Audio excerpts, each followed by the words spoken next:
बारिश में जुगाड़ू बहुओं का घर खाना और रसोई। तेज बारिश का माहौल।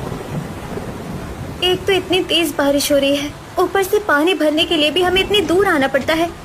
अरे आरोही, यहाँ खड़ी होकर बातें मत मिलाओ, हमें भी पानी लेकर जल्दी घर लौटना है। हाँ, हम भी तो यहाँ खड़े भीग रहे हैं। जल्दी नल से पानी भरो और चलो सब घर को। अरे तो मुझे कौन सा शौक चढ़ा यहाँ खड़े होकर ठंडी बारिश में ठिठुरने में। हाँ, पता नहीं हमारी कौन सी मती मारी गई जो हम इस गांव में आकर बसे। आरोही, अब ये सब बातें करने से कोई फायदा नहीं है। हमें अब जल्दी से अपना काम करके घर लौटना चाहिए। अपनी बड़ी जेठानी साधना के कहने पर आरोही ने तुरंत बर्तन रखकर नल चलाना शुरू किया।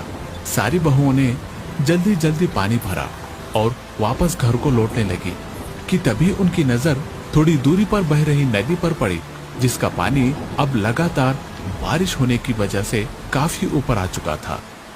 यकीन नहीं हो रहा, ये नदी तो कुछ महीने पहले बिल्कुल सूखी पड़ी थी और अब तो इसका पानी बहुत ज्यादा चढ़ चुका है। ये सब बारिश की देन है। कितने दिनों से रोज इतनी जोरदार बारिश हो रही है, नदी का पानी तो चढ़ना ही था। बस डर तो इस बात का है कि अगर बारिश इसी तरह होती रही तो कहीं ये नदी बाढ़ में ना बदल जाए। हाँ भाभी, ये तो बड़ी मुसीबत है। अगर ऐसा हो गया तो हम क्या करेंगे? बस भगवान से प्रार्थना करो कि ऐसा ना हो, वरना हमारा सब कुछ बर्बाद हो जाएगा। तीनों गरीब बहुओं के दिल में अब गरीबी के अलावा एक और डर बैठा है, बाढ़ का डर।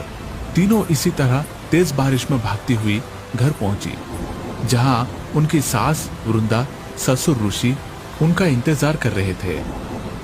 अरे बहू, आ गई तुम तीनों। कैसे पानी में तो तार हो चुकी हो। इस तरह तो तुम्हारी तबीयत खराब हो जाएगी, फिर घर कौन संभालेगा। अपना ख्याल रखो बेटा। अरे माँ जी, आप ज्यादा चिंता कर रही हैं। अब तो कई हफ्तों से ये रोज की ड्यूटी बन चुकी है। वो बात ठीक है बहू, लेकिन वृंदा ठीक कह रही है। तुम्हें अपना ख्याल रखना चाहिए।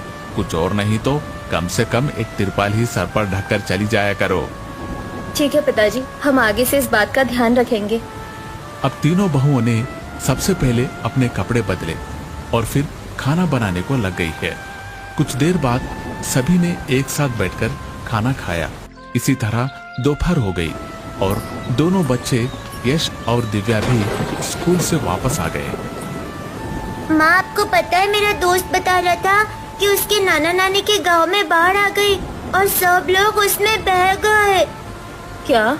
हे भगवान, ये कैसी अनहोनी है। हम सब पर अपनी कृपा बनाए रखना, हम सब की रक्षा करना। वैसे माँ, बाढ़ क्या होता है? भैया, मेरी सहेली बता रही थी कि बाढ़ स्विमिंग पूल की तरह होती है, उसमें तैरने में कितना मजा आएगा ना। अरे बच्चे भी कितने मासूम होते हैं ना, इन्हें तो पता भी नहीं कि बाढ़ आना एक तबाही है। सच कहूँ, इन दोनों की बात सुनकर मुझे हमारे गांव की नदी की याद आ गई। उसका पानी भी तो किस तरह उमड़ रहा था ना। आरोही की बात सुनकर वृंदा भी हैरान हो गई। इससे पहले वृंदा बहुओं से कुछ पूछती, बाहर से मछुआरे पड़ोसी राजू के चिल्लाने की आवाज आने लगी, जिसे सुनकर घर से सभी बाहर आ गए। आप सब मेरी बात सुनिए, हमारे गांव की नदी का पानी बहुत ज्यादा चढ़ चुका है। पास के गांव में तो बाढ़ भी आ चुकी है। अगर वो पानी हमारी नदी से मिल गया तो हमारे गांव में भी बाढ़ आ जाएगी। हाँ, ये क्या बोल रहे हो राजू भैया? अगर ऐसा हो गया तो हम कहाँ जाएंगे? कहीं भी, लेकिन यहाँ नहीं, क्योंकि यह जगह बहुत खतरे में है। हमारे छोटे बच्चे भी हैं। हमें जल्दी उन्हें भी किसी सुरक्षित जगह पहुँचना होगा। जितनी जल्दी हो सके सामान बांधो और यहाँ से निकलो। लेकिन भैया, हम जाएंगे कहाँ? हमारा तो सब कुछ इसी गांव में है। एक जगह है, हम सब पहाड़ियों पर चलते हैं, क्योंकि दूर भागने से अच्छा हमें यहीं किसी ऊंची जगह पर जाने चाहिए। बूढ़े आदमी नरेंद्र की बात सबको ठीक लगी और सभी ने मुसीबत के आने से पहले ही उससे बचने की तैयारी शुरू कर दी। तीनों बहुओं ने जल्दी जल्दी घर के सामान को बांधना शुरू किया। लोगों ने अपनी बैलगाड़ियां निकाली और उन पर सामान लादकर एक एक करके गांव से निकलने लगे। खबर सुनकर बहुओं के पति गौरव, माधव और मानव भी काम से घर वापस चले आए। लाओ साधना, भारी सामान मुझे दो। माधव, तुम बच्चों को संभालो और मानव, तुम माँ और पिताजी को लेकर चलो। बेटा, हमारे इस घर का क्या? माँ, आप चिंता मत करो, हमें ऐसा ही घर जल्दी ही दोबारा मिलेगा। झोपड़पट्टी ही सही, लेकिन जैसा भी था, ये था तो हमारा घर ही ना। कभी सोचा नहीं था कि हमें इस तरह से छोड़कर जाना पड़ेगा। भाभी हौसला रखिए, अभी हमें अपनी जान बचानी है, जिंदगी है तो घर है। अब सारे गांव वाले इसी तरह अपनी झोपड़ियों को छोड़कर पहाड़ी की तरफ चल दिए। सभी के कंधों पर भारी सामान, गोद में बच्चे, बड़े बूढ़े और पालतू जानवर भी साथ थे। और ऊपर से लगातार होती हुई बारिश। काफी देर का रास्ता चलने के बाद सभी पहाड़ियों तक पहुंच गए। वो अब अपनी गांव की जमीन से थोड़ा ऊपर आ चुके थे। हम चल तो रहे हैं, लेकिन हम जाएंगे कहाँ, ठहरेंगे कहाँ? मैं भी यही सोचकर परेशान हो रही हूँ। कितनी देर हो गई हमें चलते चलते, लेकिन अभी तक एक भी ठिकाना नहीं मिला। माँ जी आप परेशान मत होइए, अब हम यहाँ आए हैं तो हमें कोई ना कोई जगह तो मिल ही जाएगी। अब इसी आस में सभी गांव वाले पहाड़ों के बीच चले जा रहे थे। वो सब अपने गांव से काफी दूर आ चुके थे और अब सामान उठाकर चट्टानों पर चलना उनके लिए मुश्किल होता जा रहा था, जिसकी वजह से बूढ़े आदमी नरेंद्र का पैर फिसल गया। लाला लाला संभल कर, यहाँ तो हमें बहुत सावधानी से चलना होगा। सभी लोग अपने बूढ़े और बच्चों का हाथ पकड़ ले, आगे रास्ता और खराब होने वाला है। हे भगवान जी, पहले ही क्या कम मुसीबत आई हुई है, जो एक के बाद एक मुसीबत बढ़ती चली जा रही है। अब इसी तरह मुश्किल रास्ते पर चलते हुए सभी ने देखा कि आगे रास्ता सीधा नहीं था।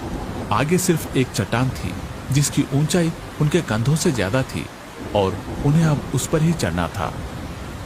अब क्या हमें इस पर भी चढ़ना पड़ेगा? हाँ माँ, हमारे पास अब और कोई रास्ता नहीं है। क्या इस पर चढ़ना तो नामुमकिन है। हमारे साथ इतना भारी सामान, बड़े बूढ़े और बच्चे भी हैं, हम इस पर नहीं चढ़ सकते। क्या हम यही नहीं ठहर सकते? वैसे भी चलते चलते काफी ऊपर आ चुके हैं। मैं भी यही सोच रही थी, हम काफी ऊपर आ चुके हैं तो हम यहीं रुक जाते हैं। अब सब चट्टान पर चढ़ने के लिए इनकार करने लगे और वहीं ठहरने को बोले। लेकिन फिर राजू ने उन्हें एक और चौंका देने वाली बात बताई। देखिए, मुझे पता है आप सभी को काफी दिक्कत हो रही है, लेकिन यहाँ रुकना बहुत खतरनाक हो सकता है। वो कैसे राजू भैया? यह रास्ता सिर्फ चट्टानों से घिरा हुआ है और इस तरह के तूफान और बारिश के मौसम में यहाँ कहीं भी भूस्खलन जैसी खतरनाक चीजें हो सकती है। भूस्खलन? वो क्या होता है? जिसमें पहाड़ी जमीन दे जाती है और बड़े बड़े पत्थर नीचे गिरने लगते हैं। क्या? ये तो जानलेवा है। फिर तो हमें जल्दी यहाँ से निकलना चाहिए। अब हिम्मत करके भूस्खलन जैसी खतरनाक चीजों से बचने के लिए सभी गांव वालों ने चट्टान पर चढ़ने की सोची। सबसे पहले कुछ आदमी चढ़े और फिर उन्होंने सामान को ऊपर लिया। इनके बाद बाकी लोगों को ऊपर लेने के लिए हाथ आगे किए। साधना, लाओ, यश को गोद में लेकर मुझे दो। सौरभ जी संभल कर, कहीं आपका पैर न फिसल जाए। सभी बूढ़े बूढ़े एक एक करके मुझे हाथ दो। अब इसी तरह बड़ी मुश्किल से धीरे धीरे सब चट्टान पर चढ़ने लगे। कुछ लोगों का पांव भी फिसला और जानवरों को उस पर चढ़ाना उम्मीद से ज्यादा मुश्किल था। सभी लोग ने गाय और बैल जैसे बड़े जानवरों को रस्सी से बांधकर ऊपर खींचने की कोशिश करने लगे। आखिरकार सब लोग चट्टान पर चढ़ गए, पर वहां उन्होंने जो देखा उसे देखकर उन सबके होश उड़ गए। अरे, सोचा नहीं था कि ये चट्टान इतनी हरी भरी होगी। यहाँ तो पूरा जंगल है। चट्टान के ऊपर इतना घना जंगल? यह जंगल देखने में बड़ा और घना लग रहा है। इस मौसम में हरियाली काफी बढ़ जाती है, वरना यह जंगल शायद इतना बड़ा नहीं होगा। चलो आगे चलकर देखते हैं हमें यहाँ और क्या मिलता है। सभी को चलते चलते काफी देर हो चुकी है। अब यहाँ रुककर थोड़ा आराम कर लेते हैं।